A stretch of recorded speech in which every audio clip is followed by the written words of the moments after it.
இந்த ஆறு முகத்தினுடைய ரகசியத்தை தெரிந்து கொண்டு யாரெல்லாம் முருகனை பூஜிக்கிறாங்களோ அவங்களுக்கு முருகப்பெருமான் அவங்க வாழ்க்கையில் இருக்கக்கூடிய இன்னல்களையும் நீக்குவாராம்.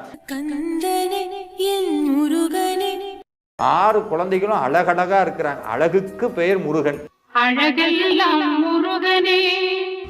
அந்த ஆறு முகம்னு நினைச்சு 6 தடவை சொல்லி நெத்தியில நீரணியனவங்களுடைய ஹிருதயத்துல முருகப்பெருமான் வசிப்பாராம். தொடக்கத்திலிருந்து முடிவு வரைக்கும் ஒரே ஒரு இறைவன் தான், அவன் முருகன் மட்டும்தான். சூரபத்மனை வதம் செய்வதற்காகத்தான் முருகப்பெருமான் தோன்றினார் அப்படின்னு நினைக்கிறோம். ஆனா அது தவறு. முருகப்பெருமானுக்கு 6 திருமுகங்கள் இருக்கிறது.